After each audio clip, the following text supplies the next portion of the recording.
फिरला हा गोड बाबा. तो रस्त्यानं चालताना बाया बापड्या अशा तांब्यानं आणत असत किंवा पेलेवरून आणत असत आणि तो नुसता असा हात लावत असे. हात लावला की पाणी सगळं गोड होतं. डोळे झाका सगळे 1 मिनिट. ज्यांचे डोळे झाकलेले नाही त्यांच्या कानात खासणार सगळं बघायला लागेल. डोळे उघडा.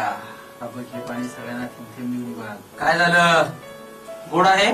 कसं काय? एक बाटली आहे छोटीशी बघा, बाजारात मिळते 20 रुपयाला. स्वीटेक्स नावाची बाटली आहे. हा साखरेच्या 650 पट गोड आहे. बाटली आणायचा हा आणि सगळ्या अंगाला चोपडायचा. पुढे आणलं तर हे आणलं की नाही पाण्याचं पेला की त्याला नुसता हात लावायचा. हात लावला की नंतर पुन्हा काय करायचं, हा हात असं याला पुसायचं. सगळं साखरेचं हाताला परत लागते. टोप काढलं जातं.